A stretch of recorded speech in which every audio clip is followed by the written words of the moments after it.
Online Nepal HD. यदि यो YouTube च्यानललाई सब्स्क्राइब गर्नुभएको छैन भने सब्स्क्राइब गरिहाल्नुस् है, नत्र पछि परिएला नि। सोमबार दिउँसो अफगानिस्तानका स्थानीय सञ्चार माध्यम र सामाजिक सञ्जाल प्रयोगकर्ताले एउटा भिडियो पोस्ट गरे। काबुल स्थित हमिद कारजाई विमानस्थलमा अमेरिकी सेनाको कारको जहाज उड्न लाग्दा धावन मार्गमा सयौं मानिस दौडिरहेका थिए। कोही बिस्तारै गुडिरहेको जहाजको पखेटामा चढ्न खोज्दै थिए। केही बेरमा जहाज टेक अफ भयो र मानिसहरू आकाशबाट खसेको अर्को भिडियो सार्वजनिक भयो। यी दुवै भिडियोले संसारभरिका मानिसको ध्यान तान्यो। तालिबानहरूले सत्ता कब्जा गरेपछि देश छोड्न आतुर ती अफगानीप्रति धेरैले सहानुभूति जनाए। त्यो दिन खास के भएको थियो भन्ने बारे अमेरिकी पत्रिका द न्युयोर्क टाइम्सले समाचार प्रकाशन गरेको छ।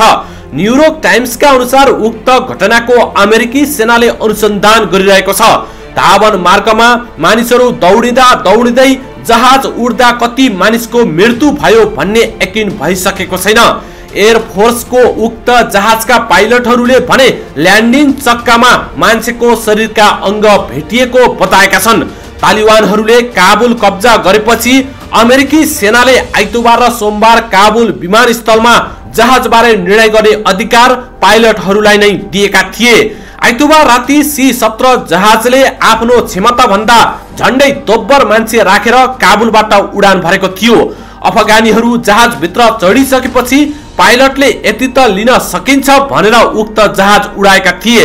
उक्त जहाजमा झण्डै 640 जना मानिस खादिएको तस्बिर पछि पनि सार्वजनिक भएको थियो। अघिल्लो राति चढे जति सबैलाई लिएर अमेरिकी सेनाको जहाज उडेपछि विमानस्थलमा पुगेका अफगानीले सोमबार पनि त्यही गर्न खोजेका थिए। अर्को दिन विमानस्थलको सुरक्षामा खटिएका अमेरिकी सैनिकलाई बन्दोबस्तीका सामान लिएर REHCH 885 कल साइन भएको अर्को कार्गो जहाज काबुल पठाएका थिए। जहाज धावन मार्गमा अवतरण नहुँदै मानिसहरू त्यसमा चढ्नका लागि आउन थालेका थिए। केही मिनेटमै सयौं मानिसहरू जहाज भित्र चढ्न खोजे। यो दृश्यले अचम्मित भएका पाइलटहरू जहाज भित्र पसे। अघिल्लो राति के भएको थियो भन्ने उनीहरूलाई राम्रोसँग थाहा थियो। सबै सामान राम्ररी झारी नसक्दै उनीहरूले ढोका लगाए। त्यति बेलासम्म केही मानिसहरू जहाजको पखेटामा चढिसकेका थिए भने केही ल्यान्डिङ व्हीलमा झुन्डिएका थिए। चालक दलका सदस्यले एयर ट्राफिक कन्ट्रोललाई सम्पर्क गरे। जहाजलाई टेक अफ गर्न अनुमति भएपछि बिस्तारै गुडाउन थाले। मानिसहरू जहाजसँगै दौडिरहेको थाहा पाएका पाइलटले सुरुमा निकै बिस्तारै जहाज कुदाएका थिए। त्यति बेलासम्म भिडलाई तितर बितर पार्न सैनिक गाडी आएका थिए भने हेलिकप्टर पनि नजिकै उडाइएको थियो। यसरी जहाजले काबुल विमानस्थलको धावन मार्ग छोड्न सफल भएको थियो। जमिन छोडेको केही मिनेटमै पाइलटहरूले ल्यान्डिङ व्हील भित्र आउन समस्या भएको महसुस गरेका थिए। चालक दलका एकजना सदस्य के भएको रहेछ भनेर हेर्न गए। त्यसपछि उनीहरूले थाहा पाए चक्कामा मान्छेको शरीरका केही भाग अड्किएका रहेछन्। जसो तसो उनीहरू ल्यान्डिङ चक्कालाई भित्र पसाए। 4 घण्टापछि उक्त जहाज कतारको अल उडाइड एयरमा बेसमा पुग्यो। जहाज पुग्न भन्दा पहिला भिडियो सार्वजनिक भइसकेको थियो। दुखान्त दृश्य भोगेर आएका चालक दलका सदस्यहरूलाई मनोपरामर्शदाताले भेटेका थिए। त्यो घटना कसरी भएको थियो भन्ने बुझ्न सुरक्षा अधिकारीहरू सूक्ष्म ढंगले अध्ययन गरिरहेका छन्। अमेरिकी एयरफोर्सकी प्रवक्ता आन स्टोफेनाकले भनेकी छन्, तालिबान विद्रोहीहरूले अफगानिस्तानको उत्तरी शहर मजार-ए-शरीफमा आक्रमण गर्न साथ भारतले त्यहाँ स्थित आफ्नो कन्सुलेट कार्यालय तत्कालै बन्द गर्यो। उसले आफ्ना नागरिक तथा कूटनीतिक अधिकारीहरूलाई लिनका लागि सैनिक विमान पठाएको थियो। व्यावसायिक उडानहरू अवरुद्ध हुनु अघि नै अफगानिस्तान छाड्न आफ्ना सबै नागरिकलाई काबुल स्थित भारतीय दूतावासले आग्रह गरिरहेको थियो। तर अवस्था यति खराब भइसक्दा पनि आफ्ना नागरिक फिर्ता गर्ने विषयमा नेपाल सरकारले भने कुनै निर्णय गर्न सकेको छैन। परराष्ट्र मन्त्रालय सहित 17 वटा मन्त्रालयको जिम्मेवारी अहिले प्रधानमन्त्री शेरबहादुर देउवाको काँधमा रहेको छ। मन्त्रीमण्डल विस्तार हुन नसक्दा परराष्ट्र मामिला सम्बन्धी धेरै विषयहरू थाती रहेका छन्। त्यस मध्येको एउटा अहम मुद्दा अफगानिस्तानमा रहेका नागरिकको सुरक्षित उद्धार गर्नु थियो।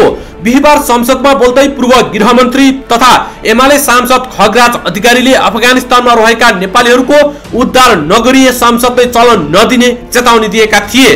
जानकारहरूका अनुसार अवैध च्यानलबाट अफगानिस्तान जानेहरूको संख्या ठूलो रहेको छ। विभिन्न प्रलोभन, बाध्यता र मानव तस्करको चंगुलमा फसेर पनि नेपालीहरू अवैध बाटो हुँदै विदेशी भूमिमा पुग्न बाध्य रहेका छन्। वैदेशिक रोजगार विभागका निर्देशक महेन्द्रनाथ भट्टराईका अनुसार गत वर्ष साउनदेखि यस वर्षको असार मसान्तसम्म 1073 जनाले नेपालबाट अफगानिस्तान जानका लागि श्रम स्वीकृति लिएका थिए। ती मध्ये झण्डै 100 जना मात्रै अफगानिस्तान गएको परराष्ट्र मन्त्रालयकी प्रवक्ता सेवा लम्सालले बताएकी छन्। अफगानिस्तानमा झण्डै 100 जति नेपालीहरू वैदेशिक रोजगारको सिलसिलामा श्रम विभागबाट स्वीकृति लिएर जानुभएको छ। हामीले त्यहाँको अवस्थालाई नजिकबाट नियालिरहेका छौं, लम्सालले भनेकी छन्। अहिलेसम्म उहाँहरू ग्रीन जोनमा हुनुहुन्छ भन्ने जानकारी हामीलाई प्राप्त भएको छ। अफगानिस्तानमा अधिकांश नेपालीहरूले UN लगायत अन्तर्राष्ट्रिय संघ संस्था र राजदूतावासहरूमा सुरक्षा गार्डका रूपमा काम गर्ने गरेका छन्। अहिलेसम्म अफगानिस्तान गएका व्यक्ति वा उनीहरूको परिवारले आफ्नो सदस्यका विषयमा कुनै गुनासो गरेर सम्बन्धित निकायमा निवेदन दिएको जानकारी प्राप्त नभएको लम्सालले बताएका छन्। नयाँ दिल्ली स्थित राजदूतावास मार्फत हामीले त्यहाँको अवस्था हेरिरहेका छौं। त्यहाँ कार्यरतहरूले काम गर्दैनौ, फर्केर आउँछौ भनिसकेको अवस्था छैन, लम्सालले भनेकी छन्। परिवारका तर्फबाट पनि कुनै आग्रह आइसकेको छैन, धेरै आत्तिनु पर्ने अवस्था पनि छैन। उनी भन्छन् त्यहाँको घटनाक्रम निहाल्दा आत्तिहाल्नु पर्ने अवस्था अहिले देखिएको छैन। वैदेशिक रोजगारी नेपालीको बाध्यता रहेको छ, तर विदेशबाट रेमिट्यान्स मात्र आउँदैन, वर्षेनी युवाहरूको सब पनि आउने गर्छ। मानव तस्करको चंगुल तथा धन कमाउने प्रलोभनमा परेर विदेशिने र मृत्यु भ्रमण गर्नेहरूको संख्या ठूलो हुँदाहुँदै पनि सरकार यसतर्फ गम्भीर हुन सकेको छैन। 2069 साल भदौ 16 गते जोर्डनको अम्मान हुँदै मानव तस्करहरूले इराकको बगदाद लैजाँदै गरेका 12 नेपाली कामदारलाई अतिवादी जिहादीहरूले बीच बाटोबाटै कब्जामा लिएका थिए। उनीहरू बगदादी स्थित अमेरिकी अखाडामा कामका लागि जाँदै गरेका थिए, तर उनीहरूलाई जिहादीहरूको बन्दी बनाइए र सामूहिक हत्या गरियो। त्यस्तै जुन 2016 मा अफगानिस्तानको काबुल स्थित क्यानेडियन दूतावासमा आत्मघाती बम आक्रमण हुँदा 13 नेपाली र 2 भारतीय सुरक्षा गार्डको मृत्यु भएको थियो। कस्तो छ अफगानिस्तानको अवस्था? पछिल्लो साता अफगानिस्तानका 34 मध्ये 13 वटा प्रान्तहरू तालिबानले कब्जा गरिसकेको छ। बाँकी प्रान्तमा पनि लडाईँ जारी रहेको थियो। संयुक्त राष्ट्र संघका अनुसार गत मे यता त्यहाँ 2,50,000 भन्दा धेरैले घरबार छोडिसकेका छन्। तालिबानले अहिले पुरै देश नै कब्जा गरिसकेको छ। समुद्रबाट झण्डै 1800 मिटर माथि पहाडहरूले घेरिएको काबुल शहर पनि अहिले हालसालै अफगानिस्तानको सबै सुरक्षा कर्मीको हिस्सा रहेको थियो, तर त्यो सबै अहिले कब्जा भइसकेको छ। यहाँको आकाशमा धुलो उडिरहँदा मानिसहरूको मनमा प्रश्न उब्जिरहेको छ। नाम गोप्य राख्दै एक अफगानी पत्रिकाले भारतीय पत्रिका दैनिक भास्करलाई लेखेका छन्, खानेकुराको मूल्य हरेक दिन बढिरहेको छ। इन्धनको मूल्य लगभग दोब्बर भइसक्यो। मानिसहरूले जसरी सामान जम्मा पार्न थालिसकेका छन्, मानिसहरू यहाँको अवस्था बिग्रिएर फेरि 1980-90 को दशककै जस्तो नहोस् भन्ने कामना गरिरहेका छन्। तालिबानको पछिल्लो कट्टर शासन भोगिरहेकाहरूले डरले काँपिरहेका छन्। अमेरिकी गुप्तचर एजेन्सीको अनुगमन अनुसार तालिबानले 30 दिनभित्र राजधानी काबुललाई अलग थलग र 90 दिनभित्र पूर्ण कब्जा गरिसकेको छ। अन्तर्राष्ट्रिय सञ्चार माध्यमहरूमा अमेरिकाका सुरक्षा अधिकारीहरूलाई उद्धृत गर्दै यस्तो गोप्य खुलासा भएको विश्वभर त्रास बढिरहेको छ। स्वयं अमेरिकाले पनि बिग्राउँदो अवस्थालाई ध्यानमा राख्दै काबुल स्थित दूतावासमा कर्मचारी कटौती मात्र गरेन, उसले त्यहाँबाट सारिसकेको छ।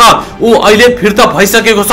अन्तर्राष्ट्रिय सञ्चार माध्यमले जनाए अनुसार दूतावासका कर्मचारी फर्काउन तथा अफगान अमेरिका स्पेशल इमिग्रेन्ट भिजाका लागि निवेदन दिएकाहरूलाई सुरक्षा प्रदान गर्न 3000 सेना पठाइएको पुष्टि पेन्टागनका प्रवक्ता जोन किर्बीले गरेका छन्। यसैबीच गृहमन्त्री बालकृष्ण खानले अफगानिस्तानमा रहेका नेपाली लिन तत्काल नेपाली ध्वजावाहक जहाज जान सक्ने अवस्था नरहेको बताएका छन्। कानून न्याय तथा मानव अधिकार समितिको बैठकमा गृहमन्त्री खानले नेपाली ध्वजावाहक जहाज पठाउन सरकार तयार रहे पनि काबुलमा जान सक्ने अवस्था नरहेको बताएका हुन्।